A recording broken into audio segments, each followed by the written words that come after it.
Yeah, any bigger than this, 6'12", 15% of a metric ton. I was trained by James Ellsworth, who was trained by Axel Rotten. I went to the University of Vermont and played 4 years there. Went to the tournament a few times. I met Gilbert and Ellsworth, and they were like, why don't you try this? And I'm like, yeah, sure. Next day I was training. I couldn't ask for two better guys to work with in my first match. They were awesome. Me and Michael Amaydo versus Ruckus and Robbie. Nicky the Good from Barstool. He wanted to start a podcast, and it became the Meat Pop Express. We were able to find our voices. What really set the content on fire was Sam Adonis. He's like, you have something that a lot of guys don't have. He's like, I can tell. I start making them more and more. People are like, oh my God, these videos are funny. When it really took off, the AEW Rampage, then I thought, I'm like, let me make something out of it. I saw that and I'm like, oh, this pose is so stupid and so money. I gotta be double B. I was really close, man. I was close to calling it quits. I really, really was.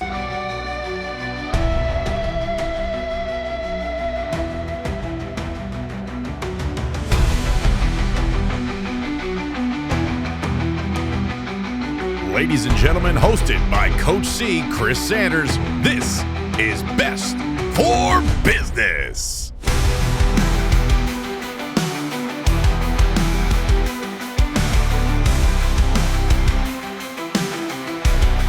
All right, everybody, welcome back to the channel. Another episode of Best for Business. I'm absolutely pumped. Episode 40 straight weeks, and can't go any bigger than this. Ben Bishop, thank you for joining me.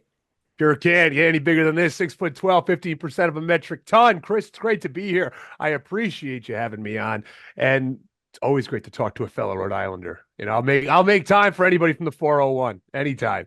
I appreciate that. Now, I want to talk from the beginning because when I started Sweet You Made, it completely blew my mind because back in the day, my dad used to tell me stories about him and my uncle wrestling and all that. And there was some conversation that came up. I forgot who posted it. And it was like, who got you into wrestling or something? And you it was like the best Rhode Island wrestler, I think it was. That was it. That was it. And you posted Wolverine and Danger Boy. So tell me how that started. You know, I mean, it's not like a huge history, but I remember, you know, when I was a kid, I got into watching wrestling. I started watching WCW. So that was I've always been the biggest. Kevin Nash is my favorite. So I've always been a huge Kevin Nash fan. And, you know, so I've always kind of sought out wrestling. And then one day, you know, we were just switching through channels. And on Channel 3, public access in Tollgate High School, I saw the Rhode Island Wrestling Alliance for the first time. And I'll never forget Danger Boy Alfredo and Wolverine. And those were the two that caught my eye. And they were great. The promos were great. You know, it was indie wrestling. It was fun. It was cool. I never got to go to a show. I never went to a show, but I remember watching it on public access, which was really cool. So that's a fun memory. Well, fun memory for me. And my dad still remembers it too. So we'd watch it together every now and then. That's crazy. So I want to ask you, a few years ago, you got to finally wrestle in Rhode Island for NEWA Wrestling Extreme. So yeah. I remember seeing you. I remember a packed house. I remember one of the teachers at my old middle school was there too to support you. He's related to you somehow. But I remember seeing the packed house you had. So how did it feel to finally wrestle in Rhode Island? Oh man, I mean it was tremendous, dude. I mean, I never, you know, because I trained in Maryland. I trained under James Ellsworth, and you know, so I started wrestling really around like the whole like mid-Atlantic area, Jersey. The most north I'd go would be Jersey. And when you start out, you know, even though I am this like 7-foot guy, damn near it, you know, it's still hard to get booked nowadays. Yeah. There's so many wrestlers, right? Like it's so, and you know, guys are gonna just book people that they're familiar with and they're close to and are in proximity at least. So, and Rhode Island's so small, so there's not many places.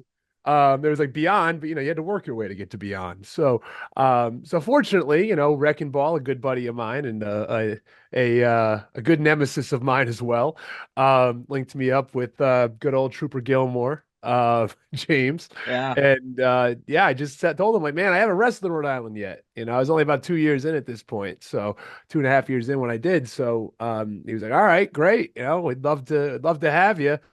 And got to work Wrecking Ball in front of about 80 people. I bought tickets to that for me. And that was cool. It was a long show, and that was the one thing I was like, I really wish it wasn't 14 matches, but you know, it is what it is. It's not the first or last time we'll probably do that. But it was awesome. It was awesome. Everybody stayed. I remember my grandmother was there and people were texting me. It's like, when are you going on? Like Mimi's out here and it's like getting to be pretty late. Like I'm like, I can't, I don't control it. I think I was matched like 12 or 13 out of 14. He was smart because then Yeah. after my match, everybody left. But but it was really cool. I mean, it was a definitely a top 10 wrestling memory of mine, and I was happy I got to do it in front of so many of my friends and family. Yeah, and you mentioned Beyond Wrestling, so eventually working to. I don't know what comes first. I believe it's the match with Ichiban, but after a while, Mhm. getting wrestling Fet music, obviously iconic Yeah. in Rhode Island, and then wrestling open, even on New Year's. What does that mean? You worked to that moment, like you said, you had to work, and you got that moment. Yeah, I mean, I've always wanted to work Beyond. Beyond's obviously one of the top indies in the country. It always has been, since they started blowing up um in the late 2010s. And I've always really, had my sights on that, on a promotion like that. I know they worked in New England. I know it's a New England promotion, so I always wanted to work in New England. I went to high school in Worcester. So I went to Wow. Worcester Academy down the street from the White Eagle, like literally almost a stone's throw from the White Eagle. Yeah. And so like I know I've always wanted to work that area, and but it's tough because you got to work your way in because once AEW started, oh wow, they have a ton of people from Beyond. Beyond's now even more popular. Because look where all these people came from with the Orange Cassidy, the MJF, the Chris Statlanders, all work for Beyond. So I just really, one day, when I started making these videos, and I'm sure that's something we'll get to, I started getting a little bit more notoriety on the internet, on social media. Drew Cordero is really big on that, so he wants people that will get eyes on his product, and that's smart. He's a good businessman. So I just put out a tweet. I knew they were in Fet, and it was kind of strategic because I knew a few people would say to me like, "Oh, Drew's been asking about you. Drew's been I got that from Yeah. about two or three people." So I'm like, okay. So once I heard that, I'm like, I'm just going to throw a tweet out and say like, "Oh, I'd love to work at Beyond." And I named a few others, but my target was Beyond. So Nice. I didn't want to seem too political, but I Yeah. wanted to name a few others. And within 5 minutes, Drew answered the tweet and said, "Hey, come work in Providence if you want. You have a Wow. spot." And so we kind of it was quick. It was a quick turn. It was only a week. But I was able to get about I think about 13 to 15 people there, of friends and Nice. family to get to go to the show. And that was great. Ichiban, I mean, I can't say enough about the guy. Awesome talent, really good dude, behind the scenes as well. And he was an awesome first opponent for me there. And then yeah, I got to work on Thanksgiving night and New Yeah. Year's Eve. Against Steven Stetson and then against CPA. And my thing was always like, how will that type of crowd react to me? Like, I know I Mhm. can get reactions in a lot of a lot of different crowds. Like, I worked a lot in Maryland. I worked a lot in Tennessee, Georgia. I've worked at a lot of these places, but that's definitely a smarter crowd, Yeah. right? Like, so I've always been like, kind of, how are they going to react to somebody like me I'm not like a super indie guy, Hmm. right? Like I don't, I'm not, I'm pretty basic in what I do. But what I'm not basic is like, well, my size is Yeah. not, it's not basic. And Yeah. two is that I know how to work a room. So I Hmm. know, and that's the thing with me. And that's a lot of people started catching on, once the Rampage match happened, like, oh, he's got a personality. So now that's something people start getting behind. And then my social media presence, right? It was like what I do on social media and how I interact with people. People start getting behind it, and there's a likability to it. So even though I'm not like the flashy super indie guy, I have something else that they bring to the table, similar to a guy like a CPA, Yeah. like where it's like, hey, it's personality. And there's not a lot of big guys. This isn't putting any big guys down. There's plenty of outstanding big men out there. There really is. Mhm. But there's not many in doing things that I do personality wise. Like, Yeah. yeah, moves wise, yeah, a lot of people do what I do. I don't do anything crazy. But but when it comes to just straight up like personality, working hard cam, working a room, just having that like swagger almost. And it's funny. After my match against CPA, I went to the back and Zeta Steele was just like, she went up to me and she said, Ben, I don't normally like big man wrestling like at all. Like I'm not Mhm. trying to. I'm like, I don't. It's fine. I don't care. I don't care if people don't like the way I wrestle. I don't Yeah. care. Hey, it's Yeah. something for everybody. I'm not a big Lucha Libre fan. Hmm. It doesn't mean I hate the people. Doesn't mean that I disrespect them. It's not for me. I Yeah. won't turn it on and be like, this is something I want to watch, right? But so she came up to me. She's like, but you have just some sort of like unexplainable swagger to you that I just can't put my she's just like something about it. And I'm Yeah. just like, hey, I'll take it. Like, I'll take it. I've never been told I had swagger before in my life, but that's kind of she put the nail on the head there. And I think that's what people kind of see, right? They see Yeah. like, yeah, there's this charisma there, and we're still trying to understand it because here's the thing, Chris. I'm the size that I am, right? Mhm. I'm damn near 7 foot. I'm 290 pounds. I'm in good shape. I'm aesthetically pleasing, right? I'm a Yeah. good looking. I'm humble enough, but I'm Yeah. humble, but I'll Yeah. say it. I'm comfortable enough to say it. Yeah. So, like, but I also have a personality, but I also am not like a big dumb idiot. Like I'm also not like I can talk and I'm also athletic enough, and I can work. And I know how to work a match. And I think that breaks people's brains, Chris. Yeah. I think a lot of times people don't are like, but there's got to be something wrong with them. Mm. Like there's got to be some, and I think it's like a lot of times people just like, what? And so that's the question where people get to like, why isn't he signed? Why isn't he signed? And like, I don't know. I don't know. Am I Yeah. not political enough? I don't know. I don't know. And I'm not going to dwell on that. But that's what I've noticed in a few indie workers have said that to me. Luke Curtis, for example, has said that to me. He's like, people like are almost intimidated where it's like, because they're like, there's got to be something wrong Mhm. here. And I'm not the best wrestler in the world. I'm not Yeah. going to say I have a lot to learn. I'm not a like 5-star classic type of guy, which, I don't really care about that anyway. But, Yeah. um, but I know my ability. I know that I can go into any room, I can get a reaction, and I can make people remember me. And I know afterward they're going to be like, "Hey, I loved your match." And it's not because I was doing flips and anything crazy. It's because I was making sure that they were involved in the match. I was interacting, whether I'm a good guy or a bad guy. I'm interacting with the crowd, and they feel that. And that's the ability that I bring to the table, is that I will get a reaction out of crowds. And now I'm more confident because I've done it in front of, like the Tennessee type crowd where Oh it's yeah. like you do a body slam, they're all going to cheer. You Yeah. do a 450, they're going to be like, "Why'd you do that?" But like, and up in New England, up in more with more smart fans, but I'm still able to get over with them too. So now it's given me a lot more confidence in my ability that like, hey, no matter the room, no matter what, I know what I can do, and I know I can really add value to anywhere that I go. Yeah. So you just mentioned it. So I'm curious, from like wrestling in Tennessee or even where you're from, what would you say is like the biggest difference from wrestling in New England? I'm always curious on things like Yeah. that. Yeah, I mean it's, so obviously the Northeast has been kind of the Mecca Mhm. territory, right, Yeah. of professional wrestling through the years. But the thing about like working in places like Tennessee, was I worked there a lot when I started. Tennessee is still very old school. Hmm. It's I've seen matches where they won't react to like lucha stuff, like because they don't. It's like they don't get it. They're like, "Why are Yeah. you doing that?"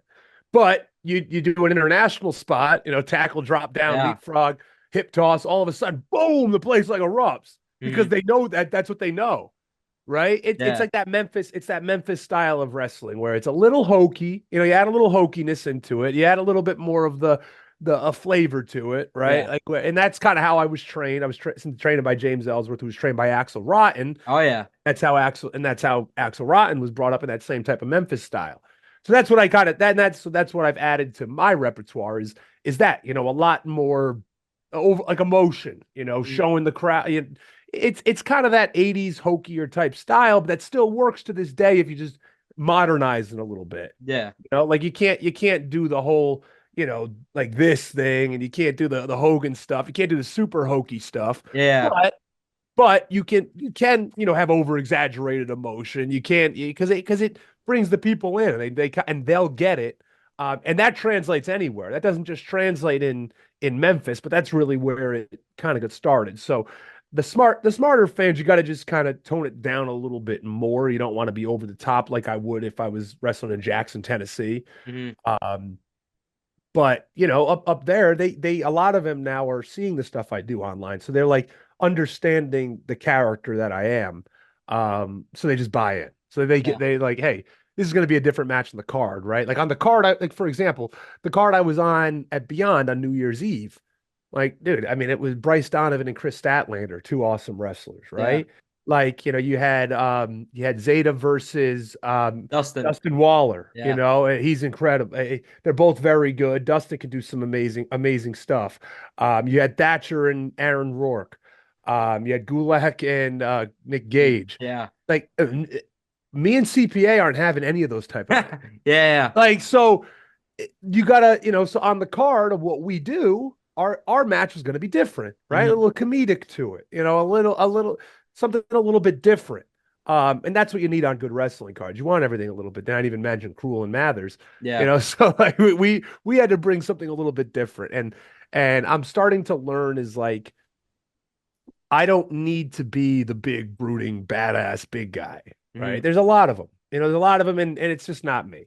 It's Yeah. not me to do that whole I'm a killer type thing. Like, can I do it? Sure. If I'm getting paid enough, I'll do it. Yeah. But I want to have fun, and I'm having fun, and I'm having a good Nice. time with all of it right now. And I like to, I take it serious enough, but I'm very unserious, and that's how, and that keeps me sane in wrestling. And Yeah. I'm sure you've grown up in it. Yeah. It's frustrating as hell. Yeah. And I'm at the point where I want to continue just to have a good time and do things a little different. I don't want to go, I don't want to, everyone tells me, oh, be the big guy, be the big badass, this, that, and the other. I'm like, dude, it's been done. You Mm-hmm. saw Triple H the other night. He's like, we're not fooling anyone anymore. Yeah. That work and shoot, They baby face heel. They say it now. He's like, the secret's out. Yeah. What are we doing? Pretending? Like everybody and their mother like does podcasts about it now too. So it's Yeah. like, what are we gonna just pretend that it's still like just in this building, just so you know.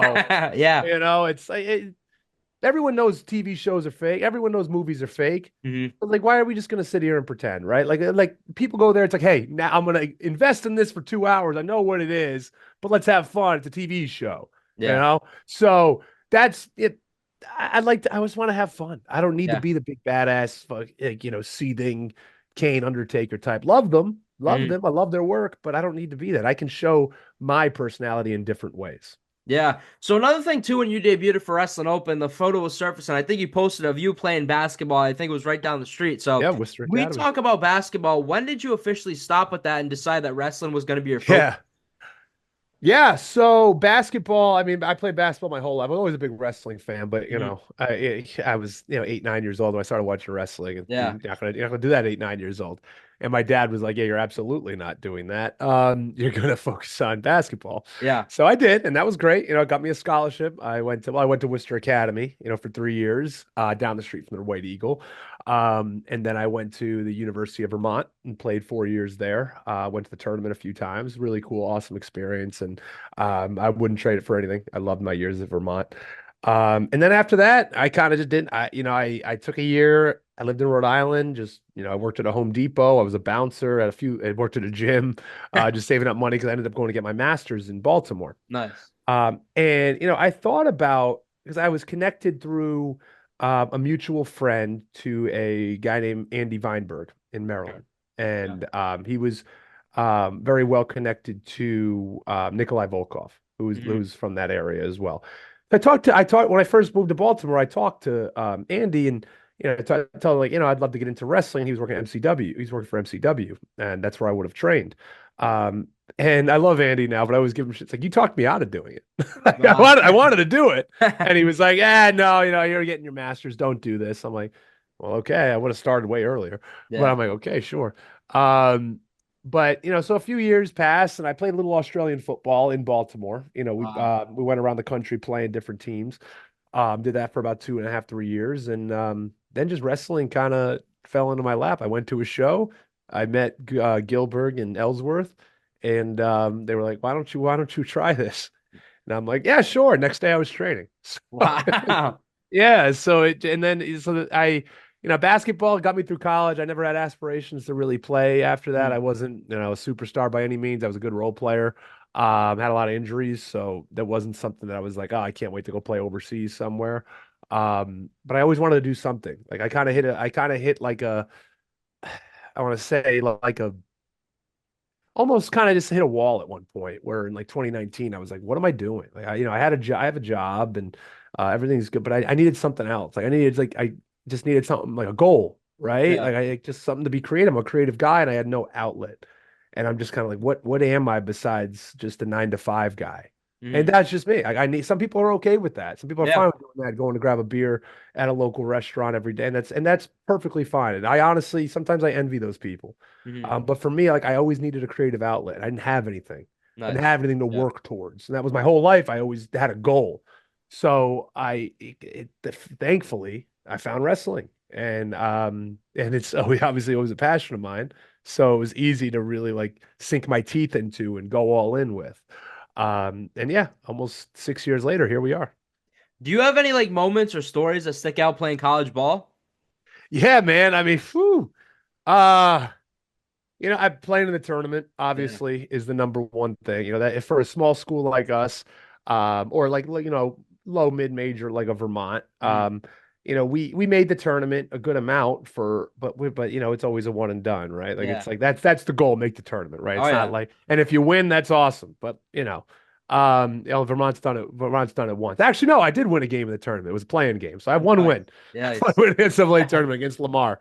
Um, but yeah, no, playing against North Carolina on that team, they had Tyler Zeller, Oh Harrison wow. Barnes, Kendall Yeah. Marshall, really John Henson, really good team. On Syracuse, my freshman year when we played Syracuse, like Andy Routins, Anuaku, Wow. Joseph, well, he was actually, his brother was on our team. Maurice Joseph was on our team. I forgot his brother's Chris Joseph. Chris Nice. Joseph. Yeah, they are really, really good teams. And that was awesome. But like really the best memories, dude, is like, and I'll always hold this is like just the locker room, and Nice. I miss that every day is just the camaraderie, the guys on the team. We had an awesome team culture, and that's what I really Yeah. always say. Like that was the bet. Like the practices sucked, the Mhm. lifting sucked, the conditioning sucks. It all sucked. Yeah. Early mornings in Vermont going out. I remember the worst. One morning we had like a 6 a.m. practice. I go out to my car. It's like the dead of winter. And it's like -10 degrees. And I go to open my car door and the handle snaps off because it was Oh, just oh, yeah. dude. Yeah. So like, so like those things. But, Yeah. before practices, after practices, just the bus rides, that type of stuff. That's what I really like, I miss. And that was Yeah. the best. And that's what I like kind of needed something like that. And wrestling kind of has that. But nothing like it was in Vermont. And what's the best thing about it's still such a community. A lot of us still keep in touch. A lot of the Yeah. former Nice. players, and whenever we meet up, it's like you're picking up where you left off. Like it's like like it would be 10 years. It doesn't matter, right? And I would what a really cool memory for me with that is that I got to wrestle Steve Macklin in Burlington, and it coincided with alumni weekend for the basketball team. So a lot of my teammates and ex-teammates Wow. were in town for it. Yeah. So they all got to go and they had an awesome time. They were all Nice. they were all in the crowd. And I told Steve, I'm like, hey, yeah, they're over there, like play to him. And he couldn't believe, he's like, oh my God, they love you here. I'm like, yeah, Yeah. well, there's not much going on. So Mhm. it's like we had the basketball team and we had the hockey team. And so they treat us kind of like pseudo celebrities up in Vermont. And so yeah, that was a really, really awesome memory. And it's not really a basketball memory, but it's a Vermont memory. Yeah.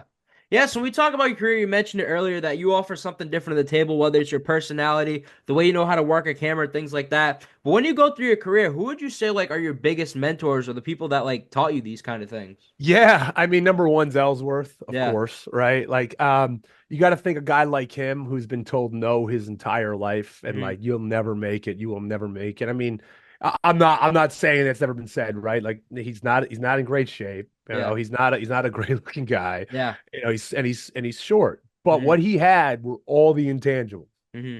right? Like he had the intangibles that made people pay attention to him and look and just like he's got something, he's Yeah. got something.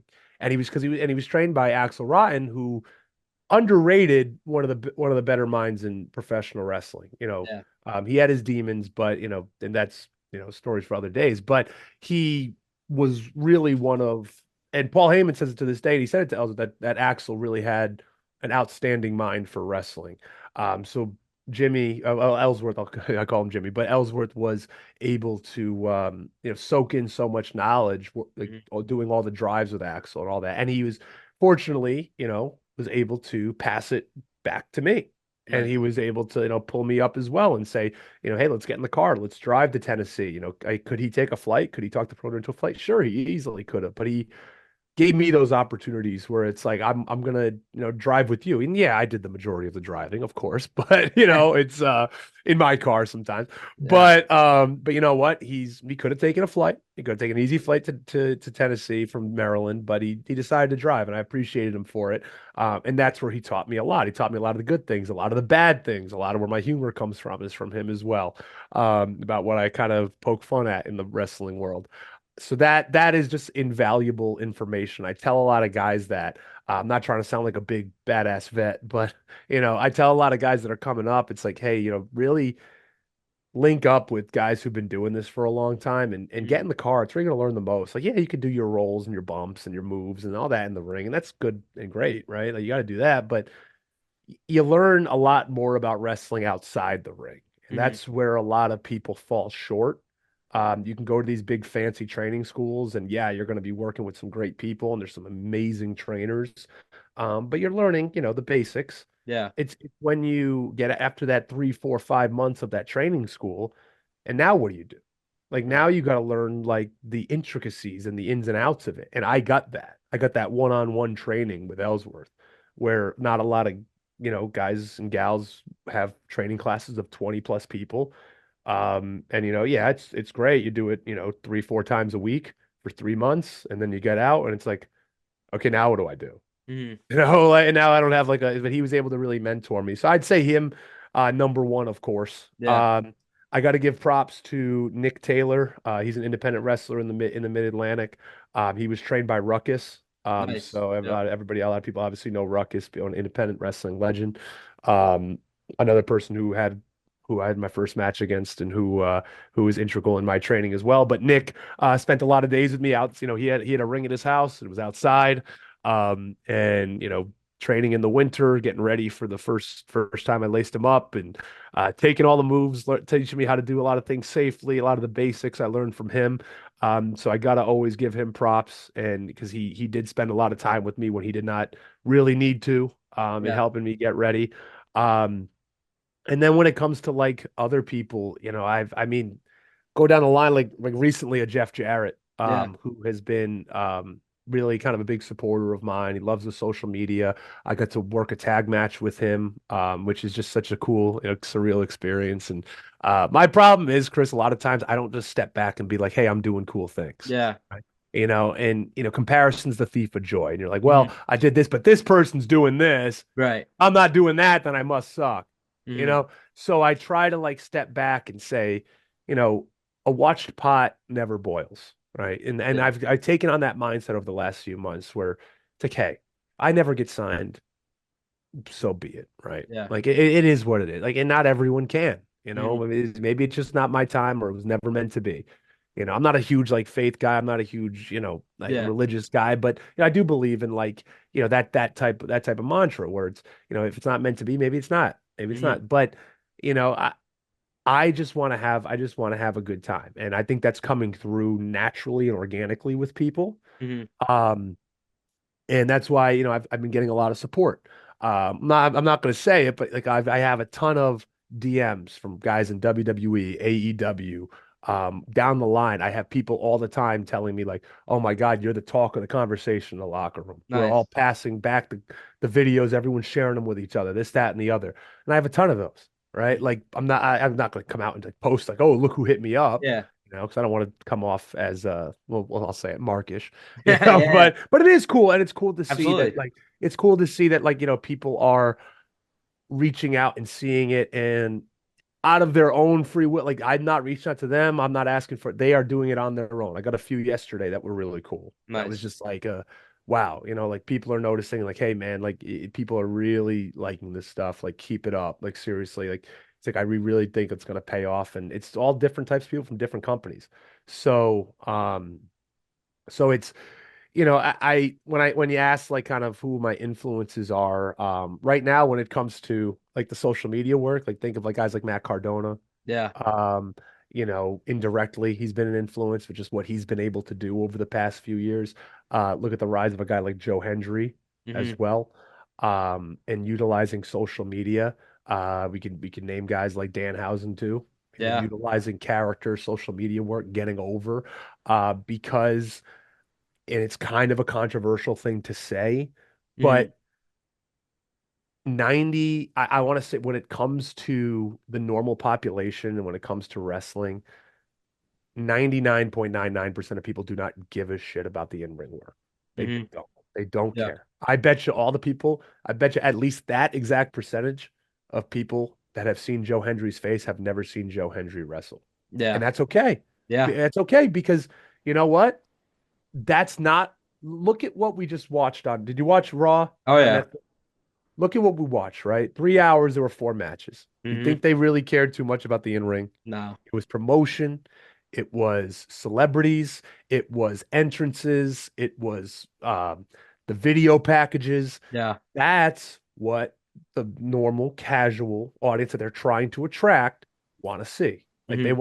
want look at MMA, look at the Jake Paul Tyson extravaganza that went on. There were three fights in 3 hours, Yeah. and the rest were video packages and hype videos and Yep. this, that, and the other. Like they and you know what? Between the semi-main event and the main event, there was 45 minutes to an hour before it Mm-hmm. happened.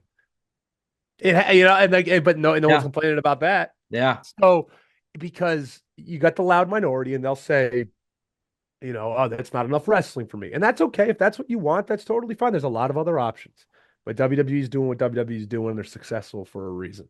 Yeah. So they want, and that's how they figured out their formula. And Mm-hmm. can you blame them? No. They're printing Yeah. money at this Oh point. yeah.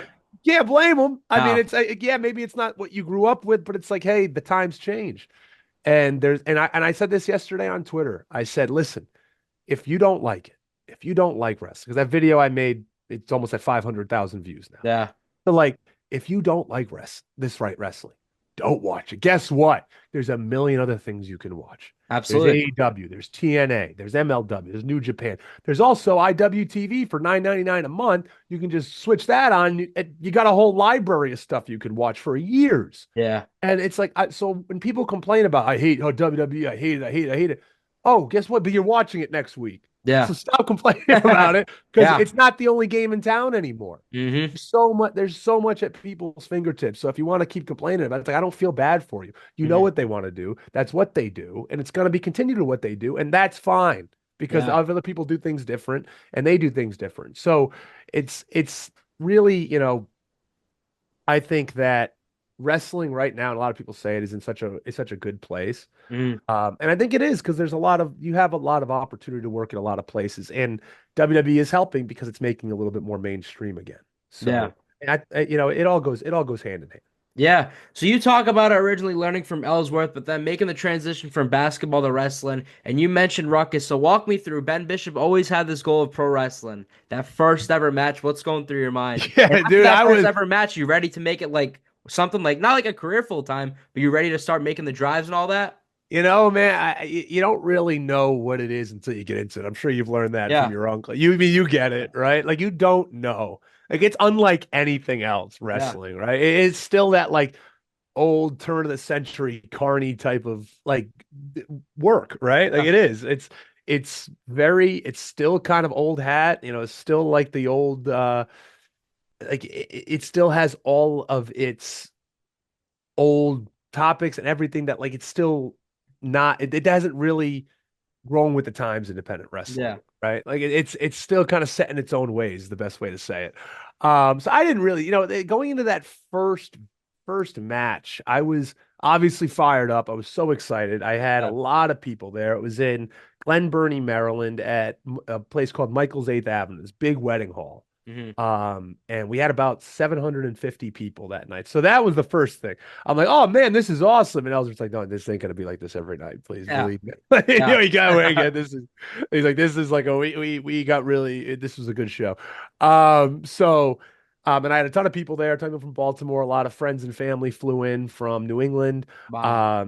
And I got to work with Ruckus, which, at the time I was like, oh man, Ruckus is such a cool guy. Like, but then I started learning more and more about him. Like, man, I was like, and people were like, holy shit, you worked Ruckus in your first match? I was like, Mhm. yeah. And like, oh my God, that's so cool.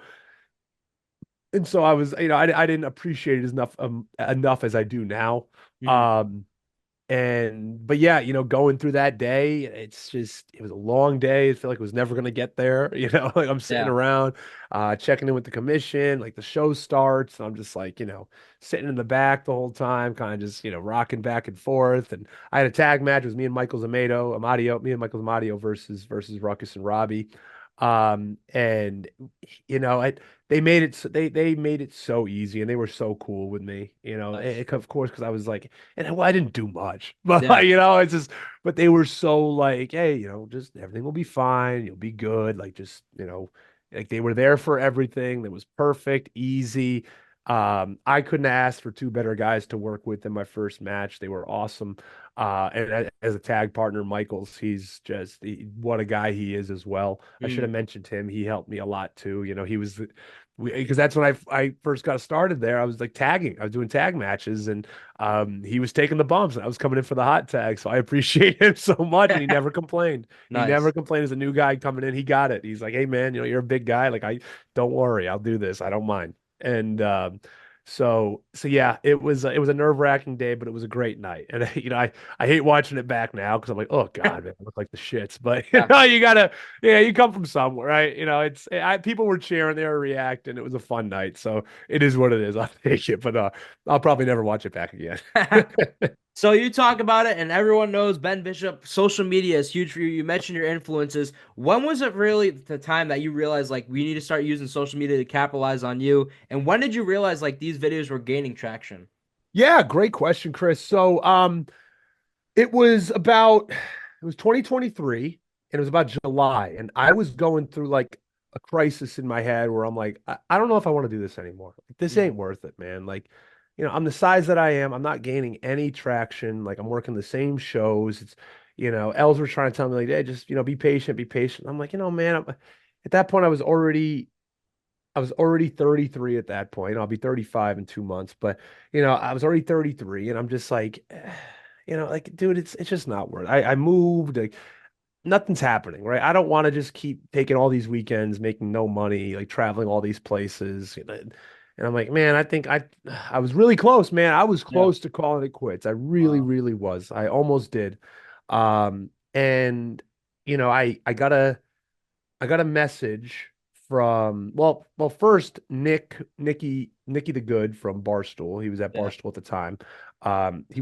He was working on wrestling, and he wanted to start a podcast. He wanted to like include me in it on continuing to do wrestling that Brandon Walker was doing, but he just didn't have time. So Mhm. we started doing that as like a pseudo Barstool podcast. It wasn't really connected, but it was kind of connected. Yeah. And then it became the Meat Pop Express. We did that for a bit, and it was great because I was able to like find our voices, right? I was Yeah. able to like get more comfortable talking and all that. So we did that. We experimented with that for a little bit, and people liked it, but it's time consuming. You know how this Yeah. goes. Oh yeah. So it was definitely time consuming, and he has a full-time job. I have a full-time job. I wrestle and so I was like, we decided that it was like, yeah, maybe we'll pick it up at some point. But we did it for about a year, and it was fun.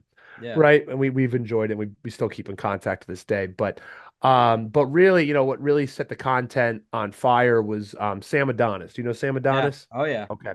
So Sam reached out to me after he saw a clip, and I've never met Sam in Mhm. person, but he reached out to me, saw a clip online, I forgot what it was, but he's just like, hey man, do you mind if I give you advice? Like, I don't want to give you unsolicited advice. And I'm like, yeah, dude. Like, he's like, you have something that a lot of guys don't have. He's like, I can tell. He's like, I've seen a lot. I've seen a lot of wrestlers, and he's like, but it's just like I feel like there's some potential that hasn't been. And I'm kind of like paraphrasing what he was saying, but Yeah. it's like there's something there that like it just hasn't been. He's like, I can't give you the answer, but there's something there that hasn't been like tapped yet. Like there's something there. And he's like, until you figure, he's like, you got to figure it out. He's like, because I know you can be really successful, and like you have something, like you have this charisma, but it's like you just got to put the pieces together.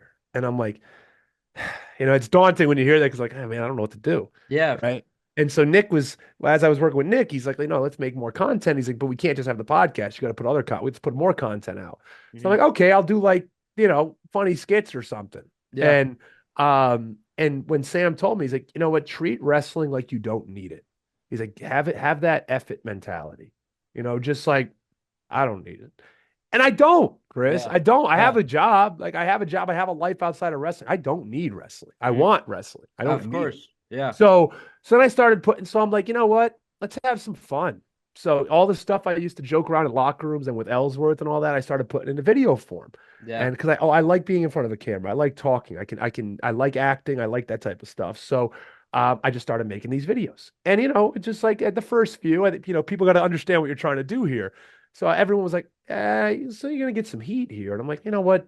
Whatever. Heat doesn't exist. Yeah. Screw heat. Yeah. Like, I'm making videos trying to put myself out there, being a personality. If people get mad at it, so be it. I'm making fun of the shitty people in wrestling. So as I start making them, more and more people are like, "Oh my God, these videos are funny." Like, wait a second, this is good. Like, what are you like? I don't know what you're trying to do here, but this is pretty good. And so it just kept going and going and going. And then, a few started taking off a little bit, and a few started getting funnier and funnier. And, I started finding my groove with it, finding the edits, this, that, and the other. I follow a ton of creators as well, and, pick and choose some things that they do, and relate it back to wrestling.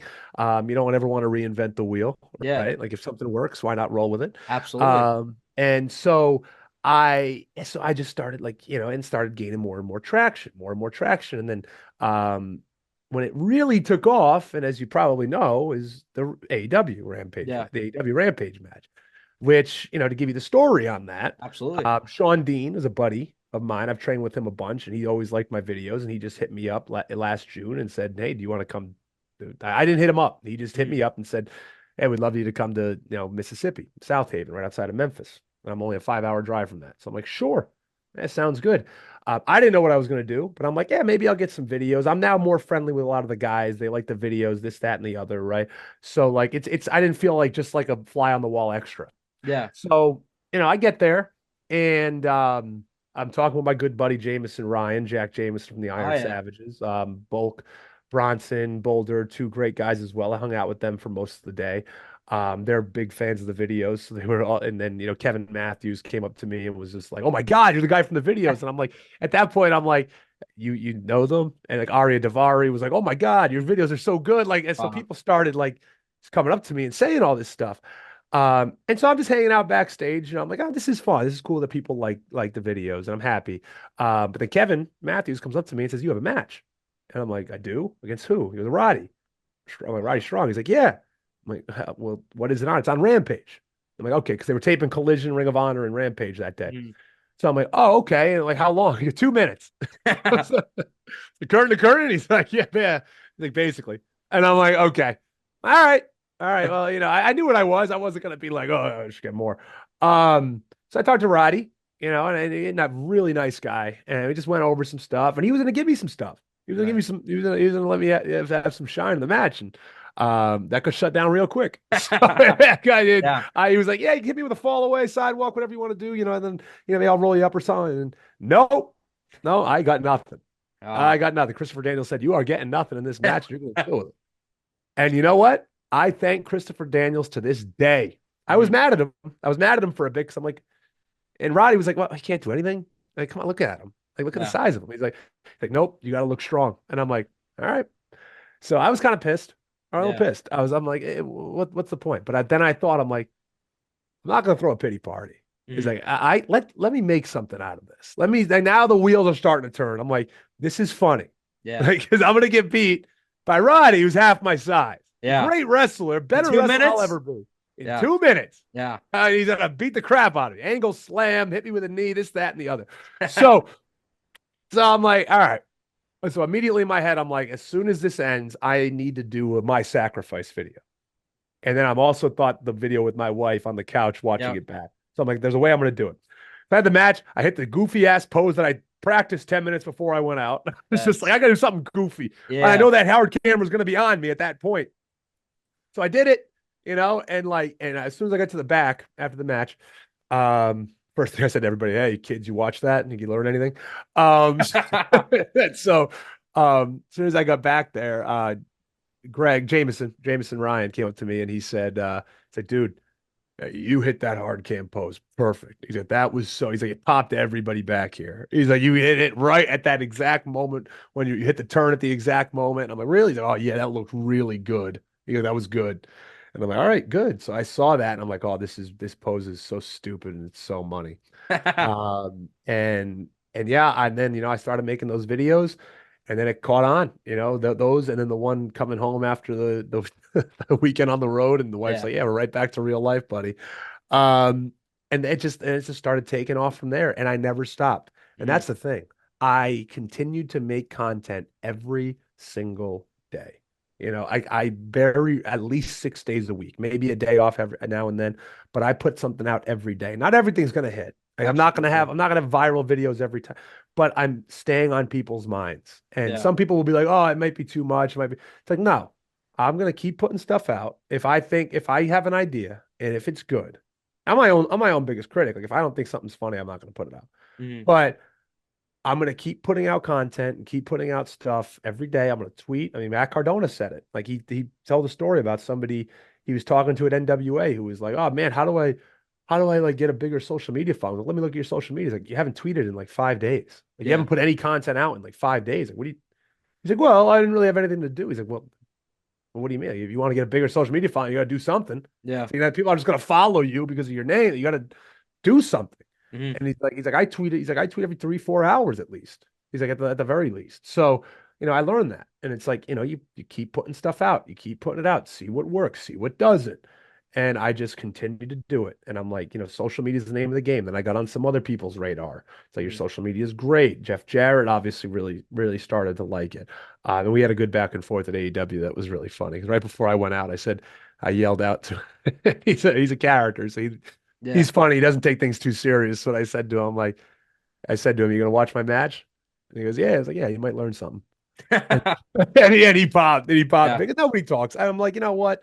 He gets. I could tell he wasn't gonna get mad. So, but Mhm. people were like, "Oh my God!" I'm like, "Come on, like, we're Yeah. supposed to have fun." Yeah. Um. So so like so yeah, and then so it just became the name of the game where I'm like, hey, if this is my place in wrestling and what I can do, like, I think there's a spot here. Yeah. There was only one other guy doing it, Jack Vaughn. Yep. And I love Jack. I really do. He's a great guy. And he could have easily been like a dickhead, heel to me, a real life heel, and been jealous or said something like, "Oh, what are you trying to like do what I do?" or like that, or like kind of, like how there's like big man heat. We can call it like funny heat or Yeah. something, comedy heat. And he could have easily done that, but he Mhm. didn't. I met him at Squared Circle Expo last March, and I was like, "Hey man, I love your stuff. Love to do a video with you." And he was all about it. We've done another one. We've done 2 videos together. We'll probably do another one at Squared Circle Expo. Actually, I'm seeing him next month, so we'll probably do one then. Nice. And we have different styles. We do different things. So it's not the same. It's not the same type of thing. Um, what he makes videos about is much different than what I make videos about. And so it's just, and again, it's like that's how stupid wrestling can be, Chris, because it's Yeah. it's like, oh, one guy does it, no one else can do it. It's like that we have a million luchadors, a million guys in masters, a million strong style guys. There's a million guys that are technical wrestlers. Why can't there be 2 guys making funny videos? Mhm. So we become kind of the two, and everyone compares each other, or some people will be big fans of Jack and not a fan of mine, and vice versa, and they'll shit on the other one to us, Yeah. and we both were like, we don't we like each other. Yeah. They're like trying to Yeah. like get us to like get pissed at each other. I'm like, no, like we're not. Like, we respect each other. Like we do Mhm. what we do, and so yeah, that's really what it comes down to is that I tell a lot of wrestlers that content is so key right now. A very prominent wrestler reached out to me yesterday and was telling me that he's like, social media is the name of the game now. Yeah. Look at, I mean, Logan Paul, Yeah. right? Like he's a monster, so it's a little bit different, but they look at that. Like all these companies look at social media now. Like they used to when I first started, people were like, dude, Twitter doesn't matter, Instagram doesn't matter, this doesn't. I'm like, no, now it does. Mhm. Big AJ. Yeah. Look at Yeah. that. Yeah. Everyone's like, well, he was a wrestler. I'm like, yeah, but they weren't calling him before he got big. No. Yeah. They weren't calling him to come to AEW in 2019 to say, oh, we got a spot. That No, it's until Yeah. he started doing the Costco stuff, until he went stupid viral, Mhm. and that now you want to work with him because of his social media, not because he's a great wrestler, not because he can not because he used to wrestle New Jersey scene. It's because now you can get eyes on the product because of his social media. And there's nothing wrong with that. And I Absolutely. Yeah. mentioned that one. People thought I was shitting on him. I'm like, I'm not shitting on him. Just telling you the truth. Yeah. Nobody called him before he blew up. Yeah. And like, and that's okay. Nobody called me before I started making videos. I wasn't getting these crazy calls. I had 2 AEW matches before I did these videos. I didn't, and it wasn't anything to write home about. Well, no, I shouldn't say that. I love the guys I worked with. Both Bronson and 10. Preston Vance were great. Yeah. And really good experiences there. So no, it was a really awesome experience to work with those guys. But I wasn't like nobody was paying attention to me. Nobody was saying like, oh, we should check this out. I had my match at Roddy that I got more offense in the other 2 matches with Bronson and 10 than I did with Roddy. Yeah. But people know the Roddy match because of what I did with it. I promoted it. I made it seem like the biggest deal ever. Right? Biggest debut in AEW Rampage history. Yeah. Like, I made that into a thing. So I could just and if I was on Collision or anything, it wouldn't have worked because it would have been live. So I'm happy it was Rampage that I could have a week of promoting it. Oh, yeah. And getting it out there. So, it's a lot of wrestlers, and I know I'm going on tangents here, Chris, but I hope you're staying with me. But, a lot of wrestlers get upset and they'll say stuff like, I don't get enough time. Either if they're at TV or they're on the indies. And it's like, I'm not booked. I'm not this, I'm not that. You have a phone in your hand, and I know it's cliche to say, but you can go online at any point. You can post at any time. You can do whatever you want, and you can get more eyes seeing you than are watching some of these programs. 500,000 people watched the video I made yesterday. Wow. Let's just say 500,000 people aren't watching every week on certain TV shows. So it is, I'm just saying that's the truth. Yeah. That's just the truth. So now more people are seeing me. So people can make and that's what Matt Cardona figured out. And that's what guys like Joe Hendry figured out and Danhausen figured out. And they realized like I can use social media to my benefit to get my character over. So I eventually become inevitable. Like you have to use me now because now people want to see me. And that's what I'm trying to do. Is it always going to work? I don't know. I don't know, but it's worked pretty well so far. So I'm going to keep at it until, the wheels fall off.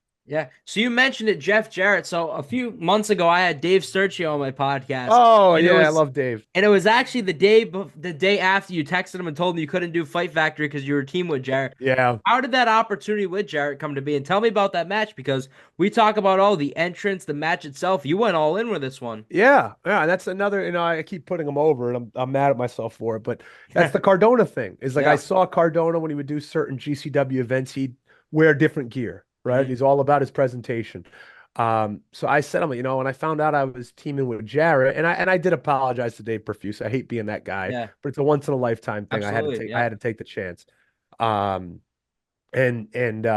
Jeff was really cool about it. And he was like, I don't want to like itchy heat with anybody. I'm like, no, he understands. He gets it. So Dave, I do appreciate Dave so much, and I owe him a booking. I will be at Fight Factory whenever he's ready to bring me back.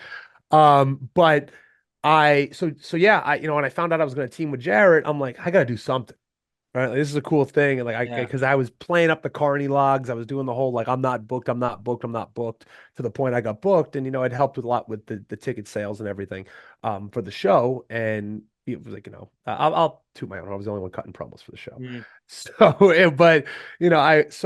I wanted to show him like, I can do this. Like give me the ball. I'll run with it. Excuse me. So, the week leading up, when I officially found out I was teaming with, I thought I was going to wrestle and like in a 6-man or something. But if I ended up teaming, then he's like, oh no, we're going to team.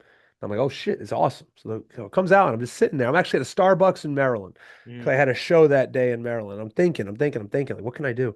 I'm like, oh man. I start looking back. I'm like, I got to be double B. Yeah. Like, not double J, I got to be double B. Yeah. And I hit up my gear maker and Global Wrestling Wear. I hit them up and I said, Lev, can you do this in a week? And he saw it and he showed Rick and they said, Rick's a big Jeff Jarrett fan. And he said, yeah. No, he's like, no, we'll make this happen. We'll make it happen. So shout out to them. They got that gear done in a week. Wow. And it was awesome. It got such a huge reaction. I remember I showed it to Jeff and Karen on that day, and they were just like, they just started laughing. And I had the hat with the BB on it. Oh yeah. So I was like, you got to go all out. And did I come out of pocket after that? Yes, of course I did. It was a lot. It was all it wasn't. It wasn't cheap. Yeah. But for the picture, for the memory, it priceless, Yeah. priceless. And it was awesome. I mean, it was just like, again, I mentioned it earlier, but it's one of those things where you sit back and you're like, look what I just did. Look how cool this is. I'm doing the strut with Jeff Jarrett in the ring. Like, I mean, like it's like not many people get to do this. Mm-hmm. I grew up and Jeff was the guy I hated the most because I was a Wow. WCW fan. Yeah. So, no one gets to do this cool. And like, then I got to hit the stroke in the match. And it's just stuff that I'm like, man, you got to sit back and say, like, you're doing cool stuff, Ben. Think about I always say, think about the 8, 9-year-old. Think Mm-hmm. about the 8, 9-year-old Ben of like, and if you went back and you told that kid what you were doing at 33, 34, 35 years old, what would he say? He would think you're the coolest guy in the world. He would be his hero Yeah. if he heard this. And that's how I got it. That's what kind of brings me back to reality sometimes when I have that, when I really tell myself, think about little Ben. Well, I was never little, but Yeah. Yeah. think Younger about you. younger Ben Yeah. and think about how absolutely in awe he would be of the cool stuff that you've done, the people that you've met. And stop living by like the I'm not signed yet. I haven't got to what I want to do yet. That wrestling makes you feel like. Like Yeah. like wrestling tries to make you feel like you're a loser if you're not signed. Mm-hmm. Like you haven't done anything. Oh, you're working in front of 200 people at a VFW. You're a loser. And it's like, you have the people out there who are going to tell you that shit. Yeah. But it's like, hey man, I'm doing something. And what are you doing? Besides sitting behind a keyboard with a fake profile picture, Yeah. talking shit. Like I'm actually out here trying to chase a dream. Is the dream going to happen? I don't know, but hey, at least I'm trying. At least I'm giving it a shot. At least I'm brave enough to put myself out there and do it, where most people just aren't. And Mm-hmm. that's where I give you kudos. Like making a podcast isn't easy. Yeah. It's not. I've done it. I've done it. It's not easy. You got to put yourself out there. You got to deal with limited views sometimes. But it's all about consistency. And like you said, 40 straight weeks. That's great. Yeah. That's great. Continuing to put it out there every single week. That is hard. That is Yeah. hard work. So I give kudos to anybody having any sort of creative endeavor. Um, and that's really I know you mentioned here and wrapping up a bit because I got to get back Yeah. to the show, brother. But talking about legacy and you put that Yeah. at the end, and That's how I end every interview. I love how you put that there.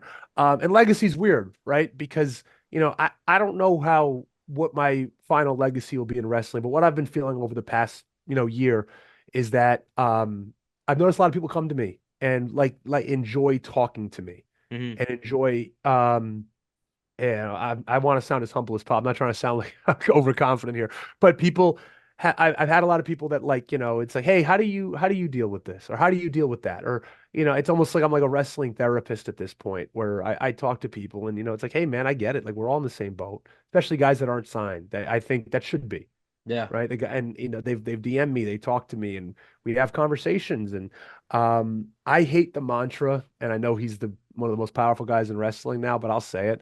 I don't like the mantra of you either can make friends, or you can either make friends or you can make money. Mm-hmm. Right. And I think I just think that's passe. I'm not gonna screw people over.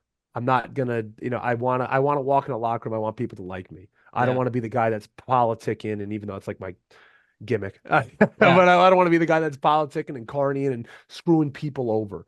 I want to be known as like what really what one of the things that really hit me was when Brody Lee passed away. Mm-hmm. And I saw like not nobody was talking about his in-ring. Everyone was talking about like what a great guy. And Ellsworth was close to him when he was in WWE. So he told me, he's like, what a great guy he was to be around. It wasn't that like, oh yeah, he's a great wrestler. Like Yeah. and he was great. But like Yeah. nobody was talking about that because that doesn't matter. Mm-hmm. What matters is how impactful he was with people. And that's how I want to get. I want to go to shows. I want to put people on a pedestal. I want to tell them they're doing a great job because not enough people do. Not enough. I was talking to Aaron Rourke after his match. I know he was working on his strikes and his punch. It's something he wants to work on. And I told him, I said, hey man, they looked great. Whatever you're doing is working. Yeah. And he looked at me and he was just like, I can't tell you how much that means. And I'm like, yeah, I thought it was just a normal comment. Yeah. I was like, hey man, they look great. He's like, I don't know what I don't know why you were complaining. You're saying like they don't look good. They look really good. Yeah. And he just like kind of was taken back. He's like, that means so much. Thank you so much. And just like I want, I hate that like I've heard this too, is like I'm not going to promote what anybody else does. Like, no. Like if I see a good person and I see they're doing something cool, I want to help them out. I want to share it. I want to promote it. And that's what I want out of wrestling. I want to be a good person. I just there's too many pieces of shit in wrestling, way too many Yeah. to count. So, and I don't want that to just continue to be like that's how wrestling should be. Is like, oh, you got to be a political asshole to get ahead. Mhm. That's how you got to get ahead. Hey, I'm good where I am, Yeah. right? So I want to have fun. I want to go out there. I love performing in front of people, whether it be 50, whether it be 5,000. I want to go out there and have a good time. I want to meet people. I want people to, I want to be able to interact with people. I will answer DMs. I will talk to you in person. I'm approachable. I will have convos. I'm not going to blow you off. I'm not going to do any of that stuff. I'm going to treat you like a human being, 'cause that's what we all are. Yeah. I'm not better than you, Yeah. and I don't think people are better than me. Yeah. It's like, I just think we're all on the same level. And, if you treat someone with respect, if someone treats me with respect, I'm going to give it right back. Mhm. I'm not gonna be an asshole to them just because of, oh, I have more Instagram followers than you. I Yeah. don't give a shit. That doesn't Yeah. mean anything. That Yeah. doesn't mean anything. It's fun, and it's like it's helping me out in my career, but I don't mean shit Yeah. as a person. So that's what my legacy. I just Yeah. want to be, I always say I'm just Ben. Right. I tell that Nice. to people all the time. I've had a kid hit me up yesterday's training. He's like, I'd love to work you one day. And I answered him like, yeah, man, if it works out, would love to. And he goes, oh, I'm like, try not to mark out. I'm like, bro, I'm not going to mark out over. I'm like, I'm just Ben. I Yeah. say that to people all the time. I'm just Ben. Wow. So that's my Yeah. legacy. I'm just Ben. Yeah. Ben, I want to thank you for taking the time to do this. And I want to thank you for everything, man. It's so cool to see fellow Rhode Island people doing this and following the dream. So thank you, man, for everything. Yeah, you got it, man. Thank you so much. Tell your uncle I said hi. And I tell will. his props. Yeah. And best of luck to you, Thank man. you. I again, like, tag me in all this stuff, and Absolutely. I'll of course share it. Thank you. Thank you, Ben, for doing this. And thank you, everybody, for watching this episode. This was Best for Business.